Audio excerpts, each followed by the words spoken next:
చెక్కుల మీద సంతకం పెట్టాలరా. కొంపదీసిన ఆస్తి మొత్తం రాయం చేసుకుంటున్నావా ఏంటి? ఇదేంటి 50,000? ఈ చెక్ దేనికి? ఫోను. హలో. అబ్బా అది కాదు బావా, సెల్ ఫోను. సెల్ ఫోనా? ఇది సెల్ ఫోనా? హలో. నేను ఒక్కటం ఎలాగరా? అవును, ఈ ఫోన్ ఎక్కడిది? మన కార్తీక్ బావా. ఇది ఎప్పుడు కొన్నాడు? కార్తీక్, కార్తీక్. వచ్చారా బాబు? ఇలా రాముందు. ఈ ఫోన్ ఎప్పుడు కొన్నావు? ఈ ఫోన్ ఎప్పుడు కొన్నావు? నిన్నే కొన్నావా?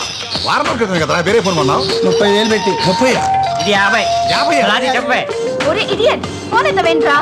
యు నో మన లక్ష్మికి పెళ్లి చూపులంట. పెళ్లి చూపులా? పెళ్లి పెళ్లి చూపులా? చూపులా? ఎవరికి? లక్ష్మికి రానా? లక్ష్మికి అప్పుడే పెళ్లి చూపులు? ఆ బావ, నువ్వు చెక్ మీద సంతకం పెట్టి బావా, బ్యాంక్ టైం అయిపోతుంది. సెల్ ఫోన్ కి 50,000? నేను ఇవ్వను. ఇవ్వవా? ఇవ్వను. ఇవ్వబోతేగా. అంటే అమెరికా సంబంధం ఓకే అయిందా? ఓకే, నేను సత్యాలి అని తీసుకొచ్చేస్తాను. వీడియో కెమెరా అంటే సెల్ ఫోన్లకి, వీడియో కెమెరాలకి, కార్లకి లక్షలు తగిలిస్తూనే ఉంటావు అనమాట. లేదా అమ్మా? ఆ మానాన్ని మాట్లాడుతుంటే సమాధానం చెప్పండిరా. అబ్బా మీరు ఊరుకోండి, పిల్లని టిఫిన్ కూడా చేయనివ్వరు. నువ్వు దున్నపోతున్నా మేపుతుండో పటాటగారితో తయారవుతాడు. బావా, నువ్వు మా అక్కని ఏమీ అనకుండా ఉండాలని నేను ఇక్కడ ఉన్నాను. ఈ లెక్క అంతా మా అక్కదే. కరెక్ట్. చెప్పు తెగుద్ది. నేను ఎంత కష్టపడి ఇన్ని కోట్లు సంపాదించానో తెలుసా? డబ్బులు ఎప్పుడు తీసుకుంటావురా? ఒక్క నిమిషం లైన్లో ఉండవే.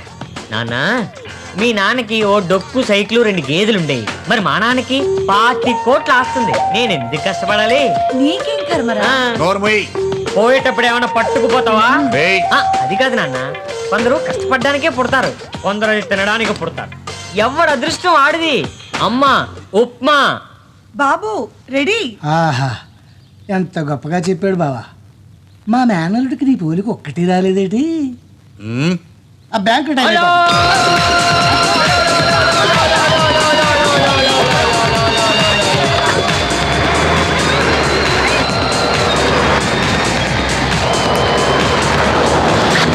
అంతా మీ వల్లే. చూడండి పాపం పిల్లాడు సగం ఆకలితో వెళ్ళిపోయాడు. ఎందుకంటే ఎప్పుడు వాడు వెనకాల పడతారు. ఉన్నది ఒక్కగానొక్క బిడ్డ. ఒక్కగానొక్క బిడ్డ కాబట్టి నాకు ఈ టెన్షన్. ఆ స్పీడ్ చూడు. వాడికి ఏమైనా అయితే ఆ చెక్ బుక్ ఇలా బెటరా, సంతకం పెడతాను.